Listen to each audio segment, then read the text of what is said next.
బేతాళ కథలు. సుకుమారి. పట్టు వదలని విక్రమార్కుడు చెట్టు వద్దకు తిరిగి వెళ్ళి చెట్టుపై నుంచి శవాన్ని దించి భుజాన వేసుకొని ఎప్పటిలాగే మౌనంగా శ్మశానం కేసి నడవసాగాడు. అప్పుడు శవంలోని బేతాళుడు, రాజా, నీ ప్రయత్నం ప్రతిసారి విఫలమవుతున్నా నీ పట్టుదల సడలకపోవడం ఆశ్చర్యం కలిగిస్తున్నది. చదువు సంస్కారం ఉండి కూడా కొందరు తార్కిక దృష్టి హేతుబుద్ధి లేని కారణంగా కొన్ని సందర్భాలలో విచిత్రంగా ప్రవర్తిస్తారు. నీ పట్టుదల ప్రవర్తన తీరు ఆ కోవకు చెందుతవన్న అనుమానం కలుగుతున్నది. ఇందుకు ఉదాహరణగా విజయపురి రాకుమారుడి కథ చెబుతాను, శ్రమ తెలియకుండా విను అంటూ బేతాళుడు ఇలా చెప్పసాగాడు. పూర్వం విజయపురి రాజైన విద్యాధరుడికి చాలా కాలం వరకు సంతానం కలగలేదు. ఎన్నో పుణ్యక్షేత్రాలు సందర్శించి వ్రతాలు నోములు నోచాక రాణి గర్భవతి అయింది. అయితే 2 కవల పిల్లల్ని కంటూనే ఆమె కన్నుమూసింది. విద్యాధరుడు మళ్ళీ వివాహం మాట తలపెట్టలేదు. ఆయన కొడుకులకు జయుడు విజయుడు అని పేర్లు పెట్టుకొని అల్లారుముద్దుగా పెంచాడు. జయుడు విజయుడి కన్నా కొన్ని ఘడియలు పెద్దవాడు. అన్నదమ్ములిద్దరూ అన్యోన్యంగా పెరిగి యుక్త వయస్కులయ్యేసరికి అన్ని విద్యల్లోనూ ఆరితేరారు. విద్యాధరుడికి వార్ధక్యం అనారోగ్యం కారణంగా రాజ్యభారం మోయడం కష్టతరమైంది. అయితే కొడుకులిద్దరిలో ఎవరికి సింహాసనం కట్టబెట్టాలో ఆయన త్వరగా నిర్ణయించుకోలేకపోయాడు. కొడుకులిద్దరూ అన్ని విద్యల్లోనూ సమవుజ్జీలు. ఆయన తన ఆంతరంగికులతో ఈ విషయమై చర్చించగా, రాజకుమారులిద్దరూ సింహాసనార్హులే, అయినా పెద్దవాడైన జయుణ్ణే రాజును చేయడం ధర్మం అని ప్రధానమంత్రి సలహా ఇచ్చాడు. ఆ రోజునే విద్యాధరుడు కొడుకులిద్దరినీ తన మందిరానికి పిలిపించుకొని, మీ ఇద్దరి వివాహాలు ఒకేసారి చేసి పెద్దవాడైన జయుణ్ణి పట్టాభిషిక్తుణ్ణి చేయాలనుకుంటున్నాను. నా ఆరోగ్యం బావుండడం లేదు. మన రాజ్య సరిహద్దుల్లోని కొండ ప్రాంతాలకు పోయి కొంతకాలం పాటు అక్కడ ప్రశాంతంగా ఉండదలిచాను. త్వరలోనే అన్ని రాజ్యాల రాజకుమార్తెల చిత్రపటాలు తెప్పిస్తాను అని చెప్పాడు. ఇందుకు జయుడు, క్షమించండి నాన్నగారు, నా కోసం మీరు ఏ చిత్రపటాలు తెప్పించనవసరం లేదు. నేను మన ప్రధాన శిల్పాచార్యుడి కుమార్తెను ప్రేమించాను. ఆమెనే వివాహమాడతాను అని కొంచెం కూడా తొణకకుండా అన్నాడు. విద్యాధరుడు ఆ మాటలకు నివ్వెరపోయాడు. అయితే కుమారుల పట్టుదల తెలిసి ఉండడంతో ఆయన, విజయ, నీ అభిప్రాయమేమిటి అని రెండో కొడుకుని అడిగాడు. నాన్నగారు, నా అభిప్రాయం రేపు చెబుతాను అని తన మందిరానికి వెళ్ళిపోయాడు. మర్నాడు విజయుడు తండ్రితో, నాన్నగారు, నేను లోకంలో అందరికన్నా సుకుమారి అయిన రాకుమారినే వివాహమాడదలిచాను. అటువంటి రాజకుమార్తెల చిత్రపటాలు మాత్రమే తెప్పించండి అని అన్నాడు. నెల తిరగకుండానే సుకుమారి రాకుమార్తెలుగా భావించబడే చాలామంది చిత్రపటాలు విజయపురి చేరాయి. వాటన్నిటినీ పరిశీలించాక విజయుడు భువనగిరి, ఉదయగిరి, చంద్రగిరి రాజకుమార్తెల చిత్రపటాలను వేరుగా ఉంచి తండ్రితో, నాన్నగారు, ఈ 3 రాజకుమార్తెలను స్వయంగా కలుసుకొని కొన్ని ప్రశ్నలు అడిగి ఒకరిని మీ కోడలుగా తీసుకొని వస్తాను. నేను బయలుదేరి వస్తున్నట్టుగా ఆయా రాజ్యాలకు ఈరోజే వర్తమానం పంపండి అని అన్నాడు. ముందుగా విజయుడు భువనగిరి రాజకుమార్ని చూడబోయాడు. భువనగిరి రాజు విజయుణ్ణి స్వయంగా తన మందిరానికి తీసుకుపోయి సకల మర్యాదలు చేసి కుమార్తెను తీసుకురావాల్సిందిగా పరిచారికను పంపాడు. కొంతసేపటికి పరిచారిక తిరిగి వచ్చి, క్షమించండి మహారాజా, యువరాణి గారు నిద్రపోతున్నారు. రాత్రి వింజామరలోని ఒక నెమలీక యువరాణి గారి తల్పం మీద పడిందట. ఆమె దానిని గమనించలేదు. రాత్రంతా నిద్రలేకపోగా ఒళ్ళు నొప్పులు. సాయంత్రం సమావేశం ఏర్పాటు చేయమని యువరాణి గారి ప్రధాన చెలికత్తె చెప్పింది అని పరిచారిక అన్నది. విజయుడు ఆ సాయంత్రం భువనగిరి రాకుమారిని కలుసుకున్నప్పుడు ఆమెతో ఏకాంతంగా ఉద్యానవనంలో నడుస్తూ, ఈ వివాహం నిశ్చయమైతే మీరు ఆ రోజున నాకిష్టమైన నీలం రంగు పట్టుచీర ధరిస్తారా అని అడిగాడు. నాకు నచ్చిన ఎరుపు రంగు పట్టుచీర ధరిస్తాను అని రాకుమారి అన్నది. వివాహం కాగానే ముందుగా మా నాన్నగారి పాదాలకు నమస్కరిస్తారా లేక మీ నాన్నగారి పాదాలకు నమస్కరిస్తారా అని విజయుడు అడిగాడు. మా నాన్నగారి పాదాలకే ముందుగా నమస్కరిస్తాను అని రాకుమారి తల వంచుకొని అన్నది.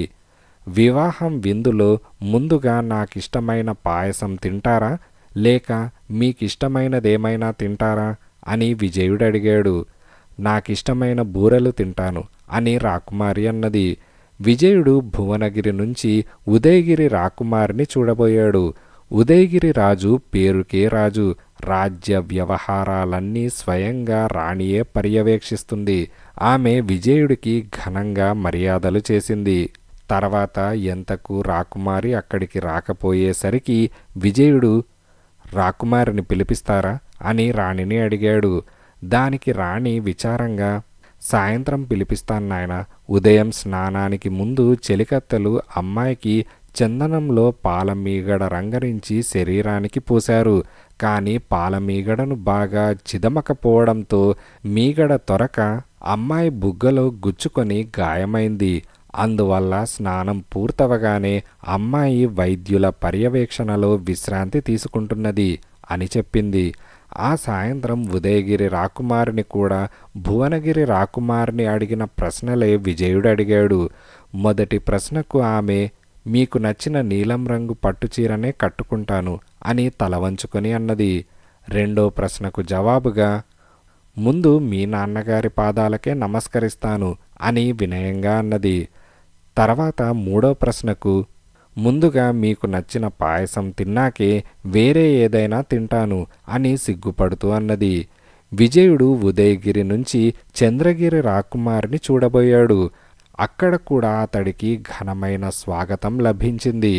రాజదంపతులు స్వయంగా ఎదురు వెళ్ళి అతన్ని తమ మందిరంలోకి తీసుకువెళ్లారు.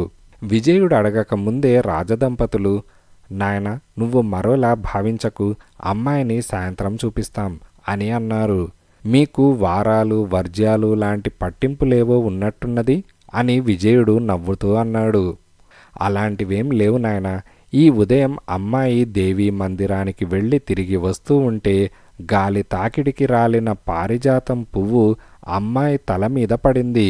అప్పటి నుంచి మా బంగారు తల్లి భరించలేని శిరోవేదన అనుభవిస్తున్నది అని రాణి కళ్ళనీళ్లు తుడుచుకుంటూ అన్నది.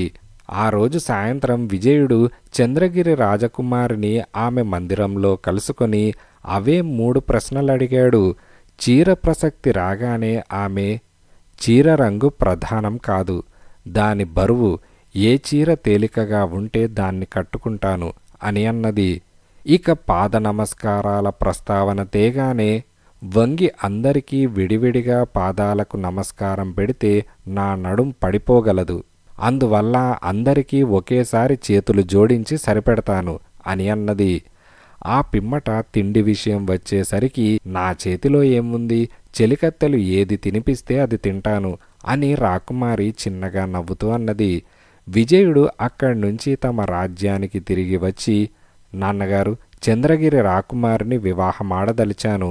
ఆమె లోకంలో ఉన్న అందరు రాకుమార్తెల కన్నా సుకుమారి అని చెప్పాడు. బేతాళుడు ఈ కథ చెప్పి, రాజా, ఏ పురుషుడైనా తన కాబోయే భార్యలో తెలివితేటలు, వినయం, అందచందాలను గురించి ఆలోచిస్తాడు. అటువంటిది రాకుమారుడైన విజయుడు తన భార్య కేవలం గొప్ప సుకుమారి అయితే చాలు అనుకోవడం హాస్యాస్పదం కాదా? ఏ కొద్దిపాటి తార్కిక దృష్టి, హేతు బుద్ధి, ఇంగిత జ్ఞానం ఉన్నవాడు కూడా ఇలా ప్రవర్తించడు కదా. ఒకవేళ విజయుడు ఇలా ప్రవర్తించడానికి వేరే ఏమైనా కారణాలున్నాయా? ఈ సందేహాలకు సమాధానం తెలిసి కూడా చెప్పకపోయావో నీ తల పగిలిపోతుంది అని బేతాళుడన్నాడు. దానికి విక్రమార్కుడు, కవల సోదరుడుగా వయసులో కొన్ని ఘడియలు చిన్నవాడైనందున విజయుడికి సింహాసనం దక్కకుండా పోయింది. రాజు కాబోతున్న అన్న ఏపాటి రాజకీయ పరిజ్ఞానం లేని ఒక పేద ఇంటి పిల్లను వివాహం చేసుకుంటున్నాడు. ఆ పిల్ల రాణి అయినప్పుడు రాజకుటుంబం నుంచి వచ్చే విజయుడి భార్యకు సహజంగానే కంటగింపుగా ఉంటుంది. దానివల్ల స్పర్ధలకు, కుట్రలకు అవకాశం కలుగుతుంది. అందువల్ల అతడి భార్య రాణి కాకపోయినా తనలో ఏదో ఒక ప్రత్యేకత ఉన్నదనే తృప్తి కలిగి ఉండాలి. నేను లోకంలో అందరు రాజకుమార్తెల కన్నా సుకుమారిననే తృప్తి ఆమెకుంటుంది. పోతే పారిజాత పుష్పం బరువుకే శిరోవేదనకు గురి అయిన సుకుమారి కిరీట భారం, రాజ్యభారం మోయడానికి సిద్ధపడదు. కుటుంబంలో శాంతి, రాజ్య సుస్థిరత కోరి విజయుడు ఇలాంటి భార్యను తెచ్చుకున్నాడు తప్ప తార్కిక దృష్టి, హేతుబుద్ధి లేనందువల్ల మాత్రం కాదు అని విక్రమార్కుడు సమాధానమిచ్చాడు. రాజుకు ఈ విధంగా మౌనభంగం కలగగానే బేతాళుడు శవంతో సహా మాయమై తిరిగి చెట్టెక్కాడు.